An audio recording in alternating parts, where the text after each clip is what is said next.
All right, welcome everyone to the Deep Dive. I'm your host, Brian, and I'm so excited to be joined today by Chelsea, Hi, everyone. a nutrition expert with a truly impressive depth of knowledge Thank you for that introduction. on this subject. Brian, I am excited to explore this topic with you today. So we're diving deep today into some really fascinating information from some curated sources to give you, the listener, valuable insights quickly. Absolutely. So today we're looking at foods that are often highlighted for their potential to support the immune system. Yes.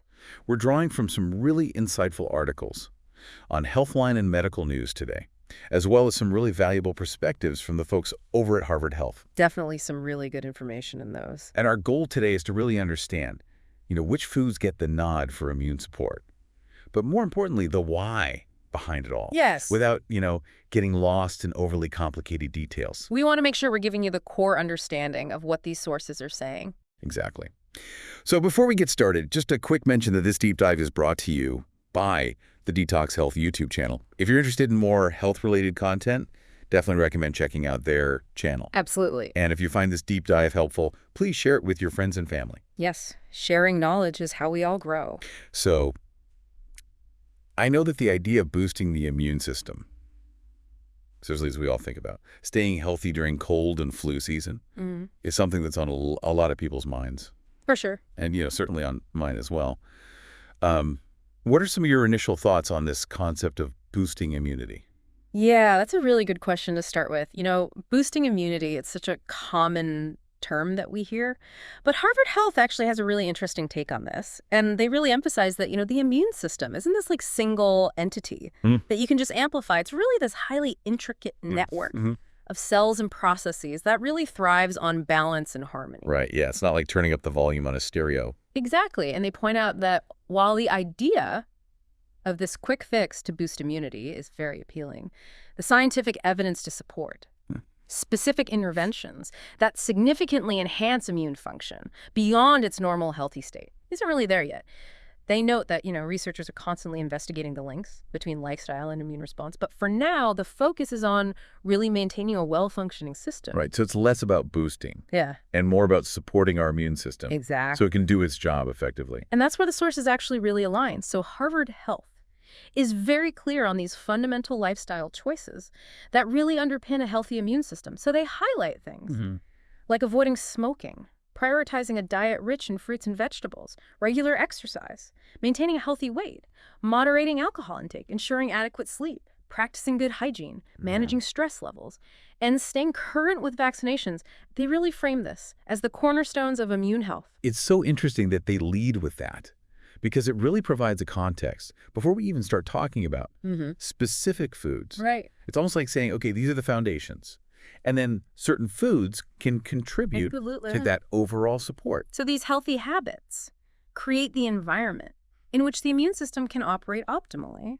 And specific nutrients from food play a really crucial role in fueling those processes. Okay, so with that solid foundation laid, let's delve into some of the key food groups and nutrients that Healthline and Medical News today highlight for immune support. Vitamin C is probably the first one that comes to mind for most people, including myself. You're right, Brian. Vitamin C is widely recognized for its role in immune health, and both Healthline and Medical News today really emphasize this. Healthline explains that it's believed to stimulate the production of white blood cells, and these white blood cells are really essential. Think of them as like the soldiers of your immune system, actively seeking out and fighting off infections. Vitamin C also acts as an antioxidant, helping to protect these immune cells from damage. And we see a lot of citrus fruits mentioned, right? Yes. Grapefruit, oranges, clementines, tangerines, lemons, limes. I always reach for an orange when I'm feeling under the weather.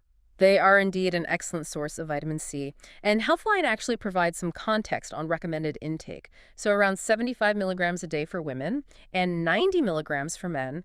And they actually wisely caution against excessive supplementation, suggesting that intakes above 2,000 milligrams a day aren't necessarily more beneficial and could even lead to adverse effects for some people. Right. You have too much of a good thing.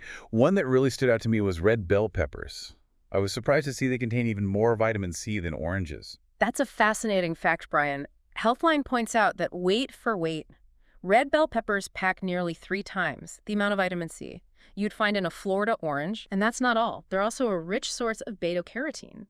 And beta-carotene is a precursor to vitamin A, which is vital for maintaining healthy skin and mucous membranes, which are really our body's first line of defense against pathogens. So it's like a double whammy of immune support with red bell peppers. What about broccoli, another one that often gets mentioned? Broccoli definitely earns a spot on the list. Healthline highlights its impressive profile of vitamins, including A, C, and E, along with a good dose of fiber and other beneficial antioxidants. Medical News Today also echoes its status as a good source of vitamin C, and they mention sulforaphane, another potent antioxidant, found in broccoli.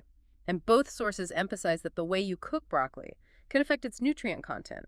Minimal cooking methods, like steaming or microwaving, are preferred to help retain those valuable compounds. That's good to know. I tend to roast mine, so maybe I should incorporate some steaming into the rotation. Spinach also made the list. Leafy green powerhouse. Yes, spinach is another nutrient-dense option. Healthline notes its richness in vitamin C, various antioxidants, and beta-carotene, suggesting that it may contribute to the body's ability to fight off infections. And they also mention that lightly cooking spinach can actually improve the absorption of vitamin A. Medical News Today adds that spinach also provides flavonoids and vitamin E, further contributing to its beneficial properties. Flavonoids are plant-based compounds that have antioxidant and anti-inflammatory effects. So a quick saute of spinach might be the way to go to maximize those benefits. We also saw some interesting fruits, papaya and kiwi. They're not always the first things I think of for immunity. Right, they might not be the most traditional choices, but Healthline highlights both as excellent sources of vitamin C. Papaya also contains papain, an enzyme known for its anti-inflammatory properties, along with important minerals like potassium and magnesium, as well as folate, a B vitamin involved in immune cell production. Similarly, kiwi offers a good amount of folate and potassium, along with vitamin K, which plays a role in regulating the immune system. It seems like a common thread here is that these foods aren't just providing one single magic bullet vitamin, but rather a diverse array Exactly. of beneficial compounds that work together. It's the synergistic effect of these various nutrients and phytochemicals, which are naturally occurring compounds in plants, that likely contributes to their overall health-supporting effects, including their role in immune function. Moving on from vitamin C, our sources also highlighted a category of antioxidant allies. Blueberries were first on that list. Love blueberries in my morning smoothie. Blueberries are fantastic because they're packed with anthocyanins, and these are a specific type of flavonoid, the same type of compound we just mentioned in spinach, and they're powerful antioxidants. Medical News Today even references a 2016 study that linked consuming flavonoid-rich foods to a lower risk of upper respiratory infections, which is certainly encouraging. Antioxidants in general help to neutralize free radicals, which are unstable molecules that can damage cells, including immune cells. So those little blue gems might be doing more than just adding flavor to my breakfast. Dark chocolate also made the list under antioxidants, which I'm sure will be welcome news to many. It is a pleasant surprise for many. Medical News Today points to theobromine, an antioxidant found in dark chocolate, which may help protect our cells from those damaging free radicals. However, and this is important, they do caution about moderation due to the calorie and saturated fat content, especially in milk chocolate. So it's not an invitation to indulge in unlimited quantities. Opting for dark chocolate with a higher cocoa percentage is generally recommended. So a small square might be a treat with some potential benefits. Green tea was another antioxidant powerhouse mentioned. I'm a big fan of a warm cup of green tea in the afternoon. Green tea is indeed a great source of beneficial compounds. Both Healthline and Medical News Today highlight the presence of flavonoids, and particularly a very potent antioxidant called EGCG, epigallocatechin gallate. Some research suggests that EGCG may even have antiviral properties. Healthline also points out that the way green tea is processed, through steaming rather than the fermentation used for black tea, helps to preserve this valuable EGCG. That's a key distinction to keep in mind when choosing your tea. Now let's shift gears a bit and talk about vitamin E and healthy fats. Almonds and sunflower seeds were featured here. I often snack on almonds. Almonds are a really good source of vitamin E, which Healthline identifies as a crucial antioxidant for the immune system. And what's also important is that vitamin E is a fat-soluble vitamin, meaning it needs fat to be properly absorbed by the body. So the healthy fats naturally present in almonds actually aid in the uptake of this important nutrient. Medical News Today also highlights vitamin E in almonds, along with other beneficial nutrients like manganese, magnesium, and fiber. Healthline mentions that the daily requirement for vitamin E is around 15 milligrams, and just a half cup of almonds provides a significant portion of that. What about sunflower seeds? I sometimes sprinkle those on salads. Sunflower seeds are another excellent source of vitamin E, as well as other important nutrients, like phosphorus, magnesium, and vitamin B6, according to Healthline. Medical News Today specifically focuses on vitamin E's role in combating free radicals within the body. Interestingly, Healthline also notes that sunflower seeds are relatively high in selenium, and some animal studies have suggested that selenium may play a role in fighting viral infections, although more research is needed in humans. It seems like incorporating a variety of nuts and seeds can really give you a good spectrum of these essential vitamins and minerals. Now let's move on to something that's been getting a lot of attention lately. Gut health and its connection to immunity. Yogurt and kefir were both mentioned in our sources. Yes. The gut microbiome. So those trillions of microorganisms living in our digestive tract is increasingly recognized as playing a really significant role in our overall health, including a substantial impact on our immune function. Healthline emphasizes the importance of live and active cultures in yogurt for stimulating the immune system. These are beneficial bacteria that can help to create a healthier balance in the gut. They recommend choosing plain yogurt over those with added sugars, and also highlight the added benefit of vitamin D fortification in some yogurts, as vitamin D itself plays a role in immune regulation. Healthline even mentioned ongoing research exploring the potential effects of vitamin D on COVID-19 risk and severity. So when buying yogurt, check the label for those live and active cultures. Exactly. What about kefir? I've heard about it, but I'm not as familiar. Medical News Today introduces kefir as a fermented drink, similar to a thin yogurt. That also contains a variety of live bacteria cultures, considered beneficial for health.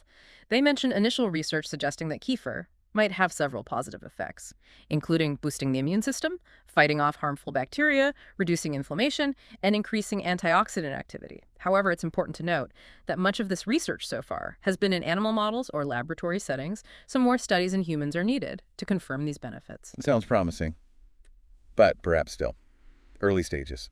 Let's switch gears again and talk about spices. Garlic, ginger, and turmeric. I use these quite a bit in my cooking. These are truly fascinating ingredients, Brian, as they have long histories of traditional use in various cultures. And modern science is now starting to uncover the potential mechanisms behind their purported benefits. So Healthline points out garlic's historical use for fighting infections and also its potential benefits for cardiovascular health. They mention sulfur-containing compounds, such as allicin, found in garlic, which are thought to be responsible for some of these effects, including potential immune-boosting properties. Medical News Today also highlights garlic's traditional use against the common cold, and even references a review suggesting that garlic supplements might help reduce the risk of getting a cold. Although, as with many of these areas, more rigorous research is still needed. What about ginger? I know I reach for ginger ale when I have a sore throat, though probably not the best source. Fresh ginger is definitely a better option. Healthline highlights its potential to help decrease inflammation, which could certainly provide some relief for a sore throat. They attribute this to compounds like gingerol. Medical News Today also notes ginger's anti-inflammatory and antioxidative properties. Interestingly, Healthline also touches on ginger's potential benefits for managing chronic pain and even lowering cholesterol levels. And then there's turmeric, that vibrant yellow spice that's become so popular. Turmeric contains a compound called curcumin, which both Medical News Today and Healthline emphasize for its significant antioxidant and anti-inflammatory effects. Healthline also mentions ongoing research into its potential use for conditions like osteoarthritis and rheumatoid arthritis, both of which involve inflammation. Furthermore, they point to animal studies suggesting that curcumin might act as an immune booster with antimicrobial properties and could even help to reduce exercise-induced muscle damage. So it seems like these spices offer a lot more than just flavor. We also saw a few other notable foods mentioned: oily fish, sweet potatoes, poultry and shellfish. Yes, oily fish like salmon, tuna, and pilchards are rich in omega-3 fatty acids. Medical News Today cites a 2014 report that linked long-term intake of omega-3s to a reduced risk of rheumatoid arthritis, which is an autoimmune disease.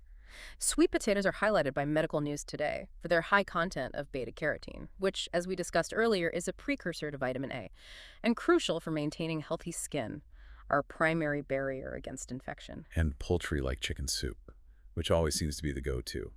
when someone's feeling unwell. Healthline mentions that poultry such as chicken and turkey is a good source of vitamin B6, which plays a vital role in many chemical reactions in the body, including the formation of red blood cells. They also note the comforting effect of chicken soup, suggesting it might help to lower inflammation. Additionally, they mention that bone broth, often made from simmering poultry bones, contains nutrients that could be beneficial for gut healing and overall immunity. Finally, shellfish. That's not typically what I think of when I'm trying to support my immune system. Healthline points out that shellfish like oysters, crab, lobster, and mussels are good sources of zinc, which is an essential mineral that plays a critical role in supporting immune function. However, they do provide an important caution about not exceeding the daily recommended intake of zinc, which is around 11 milligrams for men and 8 milligrams for most women, as too much zinc can actually have the opposite effect and potentially inhibit immune function. That's a good reminder about that balance. So we've covered a wide range of specific foods and their potential benefits for immune support. What are some of the overarching considerations that our sources highlight? All three of our sources, Healthline Medical News Today and Harvard Health, are really clear on the fact that there's no single food or supplement that acts as a magic bullet for immunity. Healthline explicitly states that no supplement can cure or prevent disease, and no specific diet can guarantee protection against something like COVID-19. Yeah, that's a crucial point to emphasize because it's easy to get caught up in the hype around specific immune-boosting ingredients. Right, they all underscore that diet is just one piece of a much larger puzzle. As Harvard Health so clearly outlined at the beginning, things like regular exercise, maintaining a healthy weight, and avoiding smoking, and excessive alcohol consumption are equally, if not more, vital for a well-functioning immune system. And Harvard Health really brings home that central idea that the immune system is incredibly complex. Yeah. And the notion of simply boosting it in a scientifically measurable way is not really how it works. It's more about providing the right support for its natural processes. They also raise a good point about the connection between nutrition and immunity.